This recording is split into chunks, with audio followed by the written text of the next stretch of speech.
स्वागत है आपका की आवाज में। मैं हूं Shakeel Bagmare. Auto rickshaw permit पे बवाल इसलिए क्योंकि आरटीओ डिस्ट्रिक्ट ऑफिसर मंजुनाथ ने जबानी ऑटो रिक्शा परमिट चालू करने का आदेश एक नोटिस बोर्ड पर चिपकाया था। उसके बाद हुआ ऑटो चालकों ने जल्द से जल्द परमिट शुरू करने की कुछ दिनों से कर रहे हैं कोशिश, मगर इस बीच ये भी सुनने में आ रहा है कि कुछ ऑटो मालिक और कुछ एजेंट नहीं चाहते कि नए ऑटो रिक्शा के लिए परमिट दिए जाएं। उनके मुताबिक शहर में बहुत से ऑटो मौजूद पहले से ही हैं। जो भी हो, मगर अधिकारियों ने गरीब ऑटो रिक्शा चलाने वालों को मालिक बनने का सपना तो दिखाया है और ये गरीब परमिट शुरू करने पर बहुत खुश हैं, मगर अधिकारियों के जवाब से ऐसा लगता है कि इन रिक्शा चलाने वालों को झूठे सपने दिखाए जा रहे हैं। इसकी वजह यह है कि परमिट जल्द शुरू नहीं किया जा रहा है और इन लोगों से हर बार एक ही बात की जा रही है कि जिला अधिकारी से मीटिंग चल रही है। सुनिए इन ऑटो रिक्शा चलाने वालों का क्या कहना है।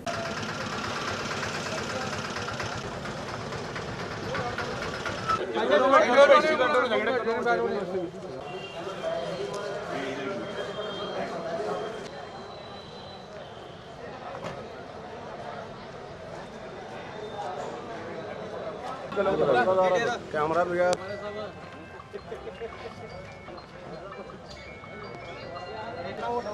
क्या बोल रहे हैं? बेको या बेको बेके बेको या बेको बेके बेको या बेको बेके बेको या बेको बेके बेको या बेको बेके बेको या बेको ಎಲ್ಲಿವರೆಗೆ ಹೋರಾಟ ನ್ಯಾಯ ಸಿಗುವವರೆಗೆ ಹೋರಾಟ ಎಲ್ಲಿವರೆಗೆ ಹೋರಾಟ ನ್ಯಾಯ ಸಿಗುವವರೆಗೆ ಹೋರಾಟ ಬೇಕು ನ್ಯಾಯ ಬೇಕು ಬೇಕೇ ಬೇಕು ನ್ಯಾಯ ಬೇಕು ಈಗ ಎಲ್ಲರೂ ನಾವು ಆಟೋ जिलाधिकारी और अपना होगा नड्डे। मैं डिस्ट्रिक्ट ऑटो रिक्शा यूनियन का प्रेसिडेंट मोहम्मद गुलाब भंडारी। यहाँ आरटीओ ऑफिस में अभी परमिट देने की बात चली है, तो वो आरटीओ क्या बोल रहा है कि भाई 100 दो 200 दो 100 देता हूँ 200 देता हूँ करके बोल रहा है। हमारी राय है उनको कि परमिट चालू अगर तुम्हें करे तो पूरा का पूरा परमिट चालू रखो, ओपन रखो परमिट। किसी भी एक ऑटो रिक्शा वाले को, ये लाइसेंस बैच रेस वाले को परमिट नहीं है, ऐसा आगे चल को बात नहीं आना, वो हिसाब से ओपन रखना हमारी राय है। आरटीओ की जिद है कि 100 ही परमिट दे रहा हूँ, 200 ही परमिट दे रहा हूँ। पहले तो हमारे लोगों में झगड़े लगा बैठे उन्हें आरटीओ, तो वो हिसाब से आरटीओ क्या धोरण है मालूम नहीं है, इन्हें क्या गलती करे मालूम नहीं है हमने। वो हिसाब से खाली 100-200 देखो किसको देने वाले। अभी हज़ारों अभिलाषी हैं, परमिट चाहिए बोल को हज़ारों अभिलाषी हैं, तो हज़ारों लोगों को भी परमिट मिलना। परमिट अभी चालू करेगा, परमिट बंद ही नहीं होना, पूरा खुली तरह से पूरा ओपन रखना परमिट। ये हमारी उनको रिक्वेस्ट है। क्या है, डिग्री पढ़े सा है, लेकिन मैं 8 दिन से यहाँ आरटीओ ऑफिस को फिर रहा हूँ, मुझे इंसाफ नहीं मिल रहा। आरटीओ साहब क्या बोल रहे हैं, 2 दिन के बाद जान दे, 4 दिन के बाद जान दे कर रहे हैं। ये ऑटो चलाए तक हमारे घर नहीं चलते। हमारे बोले तो सब रिक्शा वाले बीजापुर में कितने रिक्शा वाले हैं, तो को 300 रुपये मालक को देना, 300 रुपये की गैस डालना, उसके बाद जो इनकम निकलती है वो हमें घर को ले जाना। एक बार वो इनकम भी नहीं निकलती, हमें किसे बोलना किसे नहीं मालूम नहीं होता। मालका क्या बोलता है, पैसे लाग दो भाई, कई को नहीं लाग दिए तुम्हें, आज कर को चिल्लाते हैं, मैं किसे बोलना। अब 8 दिन से फिर रहा हूँ, वट कौन भी केयर नहीं कर रहे। और मैं क्या है, बस के नीचे सोया मैं जाको कि भाई मुझे नकोच नको, जिंदगी से नको मुझे ये कर को। ऑटो चलाए तक मेरा घर नहीं चलता, छोटे छोटे तो बच्चे हैं मेरे ने हर सब ऑटो वाले की ये है। और कल जो है इन्हों देता हूँ देखेंगे कर को बोले, फिर भी क्या भी इन्हों ये नहीं करे। मेरे गाड़ी के डॉक्यूमेंट्स लिए, भाई तुझे काम दिलाते हैं मैं, नहीं तो तेरा लोन कैंसिल कराते हैं। करा को क्या है, तुझे एक दिला दूं कर को बोले, उसका रिजल्ट भी नहीं दिए। मैं कल सुसाइड करने गया था, आज के दिन मुझे कौन सा भी क्या भी ये हुआ तो मेरे जिम्मेदार इन्हों है। मेहरबानी करके सब बीजापुर रिक्शे वालों को रिक्वेस्ट है, सबका साथ सबका विकास करो। डीपी से 8 दिन से फिर रहा हूँ यहाँ पे। जब 31 तारीख को 11 बजे डीसी ऑफिस से आरटीओ साहब मीटिंग करने को चैम्बर में आए, बहरहाल एक 30 जने लोग थे, तो आरटीओ साहब क्या बोले 12-1 बजे तो मंडे के दिन परमिट ओपन, डीसी साहब बोले ओपन करो दियो बोल को। और मंडे के दिन क्या है, मैं रिसीट फाड़ता हूँ, क्यों में पाड़ी लगाओ, जो गाड़ी लेकर आते हैं उनको मैं परमिट पासिंग कर दे डालता हूँ, गाड़ी पासिंग को लगाना, परमिट लेके जाना। ये बोले आप 2 दिन का है, 4 दिन का है, 8 दिन का है, आज को भी आज पूछने को 10 दिन बोल रहे हैं। फिर गाड़ी लेकर बोल को 31 तारीख को उन्होंने बोले आरटीओ साहब एक मंडे के दिन पासिंग करता हूँ, रिसीट फाड़ता हूँ कर वो, लेकिन आज भी आगे पीछे डाल रहे हो। उसका क्या है मसला हल करो साहब। पूरे जने गाड़ियाँ ऑलरेडी थोड़े ले गए, थोड़े लोना करें, सब गरीब आए, उसको इंसाफ दिलाओ, परमिट दिलाओ, परमिट ओपन रखो। ಆದರೆ ಇವತ್ತಿನ ದಿನ ನಾವು ಪರ್ಮಿಟು ಲೈಸೆನ್ಸ್ ಬ್ಯಾಜ್ ಪಡೆದವರು ಸುಮಾರು ಜನ ಇದ್ದಾರೆ. ಆರ್ ಟಿ ಅವರ ಆದೇಶ ಮೇಲೆ ಈಗಾಗಲೇ ಆಟೋ ಚಾಲಕರು ಆಟೋವನ್ನು ತೊಗೊಂಡು ಬಂದು ನಿಲ್ಲಿಸಿದ್ದಾರೆ. ಇಲ್ಲಿ ಆರ್ ಟಿ ಅವರು ಹೇಳುವ ಕಾರಣ ನಾವು ಆಟೋ ತಂದಿದ್ದೀವಿ. ಇವಾಗ ಮತ್ತೆ ಇವರು ಡಿಲೇ ಮಾಡ್ತಾ ಇದ್ದಾರೆ. 10 ದಿನ 15 ದಿನ ಅಂತ ಪದೇ ಪದೇ ಇದೇ ಥರ ನಮ್ಮನ್ನ 8 ದಿನದಿಂದ ಇಲ್ಲಿ ನಮಗೆ ಟಾರ್ಚರ್ ಆಗ್ತಾ ಇದೆ. ಕಾರಣ ಇಲ್ಲಿ ಬಿಜಾಪುರ ನಗರದಲ್ಲಿ ಆಟೋ ರಿಕ್ಷಾ ಚಾಲಕರ ಪರಿಸ್ಥಿತಿ ಬಗ್ಗೆ ಈಗ 1-2 ಪರಿಸ್ಥಿತಿ ಅಲ್ಲ, ಸಾಕಷ್ಟು ಸಮಸ್ಯೆ ಇವರು ಹೇಳೋಕ್ಕಾಗೋದಿಲ್ಲ. ಇವಾಗ ನಿನ್ನೆ ಒಬ್ಬ ಇಲ್ಲಿ ಸೂಸೈಡ್ ಮಾಡಲಿಕ್ಕೆ ನಿಂತಿದ್ದ ಖಾಜಾ ಅಂತ ಈಗ ಮಾತನಾಡಿದ್ದಾನೆ ಆ ಹುಡುಗ.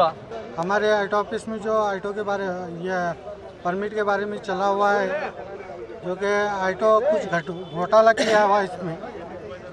अपोजिशन जो संगठन यहाँ पे चलते हैं और यूनियन भी चलते हैं, तो अपोजिशन वाले पास कुछ आटो साहब का प्रूफ छपड़ा हुआ है और वो सब लोगों को बोलते हैं कि हम बोलने लगा ये काम नहीं होगा, और वो कहते हैं हम बोलेंगे तो आटो करेंगे, नहीं तो ये काम नहीं होगा करके बोलते हैं। हम सब की गरीब भाइयों के लिए एक लड़ाई है और हर एक गरीब भाई को परमिट मिलना ज़रूरी है। क्यों बोले तो ये परमिट चालू करने की वजह ही गरीबों के लिए चालू किया गया है। और आज अब आटो साहब जब बोले कि सोमवार दिन पासिंग होगी गाड़ी, तो ऑलरेडी 100-150 गाड़ी आके खड़े हुए हैं, जो कि वो अपोजिशन लीडरों के गाड़े हैं, और उतना पासिंग करके आटो साहब कहते हैं कि 100-150 गाड़ी पासिंग होने के बाद बंद किया जाएगा। जब हमने इसकी हकीकत को जानने आरटीओ ऑफिसर मंजुनाथ से बात की तो उनका क्या कहना था, सुनिए सर। ಇದು ಪರ್ಮಿಟ್ ಸಲಾಗಿ ಏನು ಹೇಳ್ತಾ ಇದೆ, ಇದು ಪರ್ಮಿಟ್ ಕೊಡ್ತೀರಾ ಅಥವಾ ಇಲ್ಲ? ನೀವು ಚಾಲು ಆಗ್ತಾರೆ ಈ ಚಾಲು ಮಾಡಬೇಕು ಅಂತ ಜಿಲ್ಲಾಡಳಿತ ಉದ್ದೇಶ ಇದೆ. ಅದ್ರ ಬಗ್ಗೆ ಇನ್ನೂ ಅಂತಿಮ ನಿರ್ಧಾರ ಆಗಿಲ್ಲ, ಏನು ಮಾಡಬೇಕು, ಎಷ್ಟು ಕೊಡಬೇಕು ಅಂತ. ಜಿಲ್ಲಾಧಿಕಾರಿ ಆದೇಶ ಆದಮೇಲೆ ನಾವು ಪಬ್ಲಿಕ್ ಅಂದ್ರೆ ಈಗ ಆಟೋದವರು ಆಗಲಿ ನಿಮ್ಮ ಇಲ್ಲಿ ಇರುವ ಆಫೀಸರ್ ಆಗಲಿ ಚಾಲು ಆಗಿದೆ, ಆದರೂ ಏನೋ ನೀವು ನಿಮ್ಮ ಕಡೆಯಿಂದ ಪರ್ಮಿಷನ್ ಕೊಡ್ತಾ ಇಲ್ಲ? ಹಾಗೇನಿಲ್ಲ. ಈಗ ಏನು ನಿಮಗೆ ಆದೇಶ ಬಂದಾರ? ಇನ್ನೂ ಪಕ್ಕ ಆದೇಶ ಬಂದಿಲ್ಲ. ಆದೇಶ ಬಂದ ತಕ್ಷಣ ನಾವು ನೋಟಿಸ್ ಬೋರ್ಡ್ಗೆ ಹಾಕ್ತೀವಿ. ಇಲ್ಲಿ ನಿಮ್ಮ ದಫ್ತರಿಂದ ನಮ್ಗೆ ಗೊತ್ತಾಗ್ತಾ ಇದೆ 300 ಆದೇಶ ಮಾಡ್ತಿರಲಿಲ್ಲ. ಹಾಗೇನು ಅಧಿಕೃತವಾಗಿ ಏನೂ ಆದೇಶ ಬಂದಿಲ್ಲ. ಮತ್ತು ಇದು 2016ರಿಂದ ಮತ್ತು ಇಲ್ಲಿಗಲ್ ರೀತಿಯಿಂದ ಪರ್ಮಿಟ್ ನೀವು ಕೊಟ್ರೆ ಅಂತ ಹಾಗೇನು ನಡೆದಿಲ್ಲ.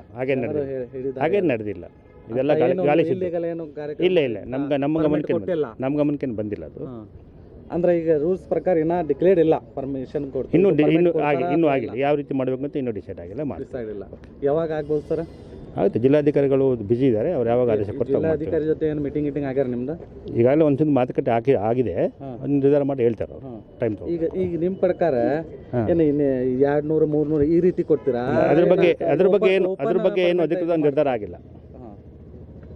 ದಿವಸ ನೀವು ಆಟೋ ಯೂನಿಯನ್ ಜೊತೆಗೆ ಸಂವಾದ ನಡೆಸಲಾಕತ್ತೀರಂತ ಸರ್. ಈಗ ನಾಳೆ ಬರ್ರಿ, ನಾ ಮಾಡಿಕೊಡ್ತೀನಿ, ನಾಳೆ ಬರ್ರಿ ಅಂತ ಅದೆಲ್ಲ ಸುಳ್ಳು. ಈ ಕಚೇರಿ ಮುಂಜಾನೆ ಗಾಡಿ ಕರ್ಕೊಂಡು ಇಲ್ಲಿ ನಿಂತ್ಕಿಸಿಂದ ತಾಸು ಗಂಟಲೆ ನಿಮ್ಗೆ ಆದೇಶ ಸಲುವಾಗಿ ಅವರು ನಿಂದ್ರಲಾಗತ್ತಾರ. ಅದೆಲ್ಲ ಸುಳ್ಳು.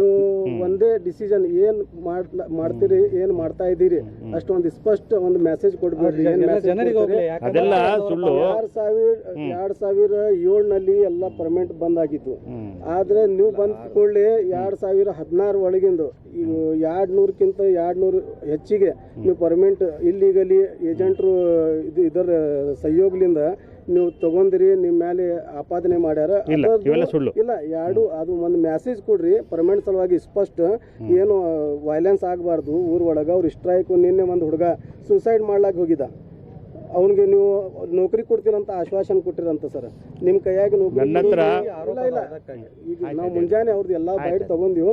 2-3 ಮಾತು ಅಷ್ಟೇ ಕ್ವಶನ್ ಏನ್ ಹೇಳಿದ್ ಸರ್. ಮೊದಲು ಸ್ಪಷ್ಟ ಮೆಸೇಜ್ ಕೊಡ್ರಿ, ನೀವು ಪರ್ಮಿಟ್ ಕೊಡ್ತೀವ ಅಥವಾ ಇಲ್ವಾ, ಕೊಡಿವ್ರ ಅಂದ್ರೆ ಎಷ್ಟು ತಾರೀಕಿಗೆ ಇದು ಮಾಡ್ತೀರಿ, ಅದು ಓಪನ್ ಮಾಡ್ತೀರಿ ಅಂತ ಟಾರ್ಗೆಟ್ ಇದೆ ಪರ್ಮಿಟ್. ಅದು ದಿವಸ ರಾತ್ರಿ 8 ಗಂಟೆ ತನಕ ಆಫೀಸ್ ಒಳಗೆ ಮೀಟಿಂಗ್ ನಡೆಸಲಾಗತ್ತೀರಿ ನೀವು ಅಂತ ನಮಗೆ ಮಾಹಿತಿ ಬಂದಿದೆ. ಅದು ಸ್ಪಷ್ಟ ಒಂದು ಮೆಸೇಜ್ ಕೊಡ್ರಿ. ನಿಮ್ಮ ಮೇಲೆ ಏನು ಆಪಾದನೆ ಮಾಡ್ಯಾರ ಅದು ಹೇಳ್ರಿ. ಆ ಹುಡುಗನಿಗೆ ನೌಕರಿ ಕೊಡ್ತೀರಾ ಅಥವಾ ಇಲ್ಲ ನೀವೇ ಇದು ಪ್ರೊಟೆಸ್ಟ್ ಮಾಡಿರೋಂಥ ಇದು ಸಾರ್ವಜನಿಕ ಕಚೇರಿ ಇದೆ. ಇಲ್ಲಿ ಎಲ್ಲ ವರ್ಗದ ಜನಗಳು ಬಂದು ಆಟೋ ರಿಕ್ಷಾವರು ಅಷ್ಟೇ ಅಲ್ಲ, ಪ್ರತಿಯೊಬ್ಬರು ಸಾರ್ವಜನಿಕ ಲೈಸೆನ್ಸ್ ಸಲುವಾಗಿ ಅಥವಾ ಬೇರೆ ಎಲ್ಲ ಕೆಲಸಕ್ಕೆ ಬರ್ತಾರೆ ಹೋಗ್ತಾರೆ. ಆ ನಂತರ ನಾನು ಯಾರಿಗೂ ಕೆಲಸ ಕೊಡ್ತೀನಿ ಅಶೂರೆನ್ಸ್ ಕೊಟ್ಟಿಲ್ಲ, ಇದೆಲ್ಲ ಗಾಳಿ ಸುದ್ದಿ. ಮೂರನೇದಾಗಿ ಪರ್ಮಿಟ್ ಸಂಬಂಧ ಜಿಲ್ಲಾಧಿಕಾರಿಗಳು ಏನು ಅಂತಿಮ ನಿರ್ಣಯ ತಗೋತಾರೋ ಅದನ್ನು ನಾವು ಕಚೇರಿ ನೋಟಿಸ್ ಪಕ್ಕದಲ್ಲಿ ಹಾಕ್ತೀವಿ. ಆನಂತರ ಅದ್ರ ಪ್ರಕಾರ ನಾವು ಆ್ಯಕ್ಟ್ ಮಾಡ್ತೀವಿ. ಮತ್ತು ನೀವು ಮೀಟಿಂಗ್ ಮಾಡ್ತಾ ಇದ್ದಲ್ಲ ಸರ್ ಅವ್ರ ಜೊತೆ, ಅವರು ನೋಡಿ ಯೂನಿಯನ್ ಬೇರೆ ಬೇರೆ ಯಾವುದು ಮೀಟಿಂಗ್ ಹೊಂದಾಣಿಕೆ ಆಗಿದೆ. ಸುಳ್ಳು ಅವರು ಕೇಸ್ ತಗೊಂಡು ಬರ್ತಾರೆ, ಪರ್ಸೆಂಟೇಜ್ ಇಟ್ಕೊಂಡು ಅವ್ರಿಗೆ 50 ನೀವು ತಮಗೆ 70 30 ಅಂತ ನಡೆಸಿರಿ ಅಂತ. ಸುಳ್ಳು ಸುಳ್ಳು. ಇದು ಮೀಟಿಂಗ್ ಅದಕ್ಕೆ ಮಾಡ್ತಾ ಇದೆ ಸರ್ ಅವ್ರ ಜೊತೆ. ಇದೊಂದು ಸಾರ್ವಜನಿಕ ಕಚೇರಿ ಇದೆ, ಎಲ್ಲ ಒಂದು ಕುಂದುಕೊರತೆ ಕೇಳ್ಕೊಂಬರ್ತಾರೆ. ಅದರಿಂದ ನಾವು ಅವ್ರದ್ದು ಎಲ್ಲ ಆಟೋ ರಿಕ್ಷಾದವರಾಗಲಿ, ಗೂಡ್ಸ್ ವೆಹಿಕಲ್ ಅವರಾಗಲಿ, ಪಬ್ಲಿಕ್ ಆಗಲಿ, ಡ್ರೈವಿಂಗ್ ಇದು ಇಲ್ಲ ನಿಮ್ಮಿಂದ ಇದ್ರ ಬಗ್ಗೆ ಇಲ್ಲ, ಏನಿಲ್ಲ, ಏನು ಕೊಟ್ಟಿಲ್ಲ, ನಾವು ಆಶ್ವಾಸನೆ ಕೊಟ್ಟಿದ್ದು ನಮ್ಮ ಕಡೆ ವಿಡಿಯೋ ಇದೆ. ಕ್ಲಿಪ್ಪು ತಮ್ಮ ಹತ್ರ ಇರ್ಬೋದು. ಆದ ಸಹಿತ ಜನಗಳು ಬಂದಾಗ ನಾವು ಏಕನೂ ನೆಗೆಟಿವ್ ಹೇಳ್ಕಳಿಸ್ತಾರೆ. ನಾವು ಅವ್ರದ್ದು ಏನಿದೆ ಎಲ್ಲ ಆಲಿಸಿ ಜಿಲ್ಲಾಧಿಕಾರಿಗಳ ಗಮನಕ್ಕೆ ತಂದು ಅಂತಿಮ ಜಿಲ್ಲಾಧಿಕಾರಿಗಳು ನಿಮ್ಗೆ ಆದೇಶ ಮಾಡ್ತಾರ ಆ ರೀತಿ ನಮ್ದೇನೆಲ್ಲ. ಈಗ ಬಂದವ್ರಿಗೆ ನೀವು ಯಾಕೆ ಅವ್ರಿಗೆ ಇದು ಕೊಡ್ತಾ ಇದ್ದಾರೆ ಆಶ್ವಾಸನೆ? ನಾವು ಅಂದರೆ ಪಾಸಿಟಿವ್ ಆಗಿ ಏನೂ ಕೊಟ್ಟಿಲ್ಲ. ಏನಂದ್ರೆ ಬಂದವ್ರಿಗೆ ಅವ್ರು ಇರಲಿ ಅದು ಹೇಳಿ ನಾವೇನೇ ಕೊಟ್ಟು ಸಹಿತ ಜಿಲ್ಲಾಧಿಕಾರಿಗಳ ಆದೇಶನೇ ಅಂತಿಮ. ಈಗ ಯಾವಾಗ ಆಗುತ್ತೆ ಸಂಪರ್ಕ? ಜಿಲ್ಲಾಧಿಕಾರಿ ಆದೇಶ ಇಲ್ಲ ಆಗ್ಬೋದು. ಜಿಲ್ಲಾಧಿಕಾರಿ ಆದೇಶ ಯಾವಾಗ ಬರುತ್ತೆ ಅವಾಗ ಟೈಮು ನನಗೆ ಡಿಕ್ಲೇರ್ ಇಲ್ಲ. हम तो यही कहेंगे, जब परमिट शुरू करना ही था तो सीधे सीधे शुरू कर देना चाहिए था। क्यों इन ऑटो रिक्शे चलाने वालों को मालिक बनने का सपना दिखाया गया? जब सपना दिखाया ही गया है तो क्यों परमिट अब तक शुरू नहीं किए गए? क्यों मीटिंग पे मीटिंग की जा रही है? आखिर क्या है इसके पीछे का राज?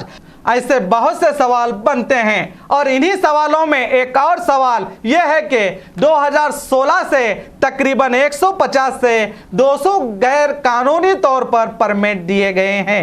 ये आरोप ऑटो चालकों ने आरटीओ अधिकारी पर लगाया है, मगर हमें इसके कोई पुख्ता सबूत नहीं मिले हैं। अब देखना यह है जो मीटिंग पे मीटिंग की जा रही है, क्या इस मीटिंग से इन ऑटो चालकों के मालिक बनने का सपना पूरा होते हैं या इन्हें इसके लिए आवाज उठानी पड़ेगी।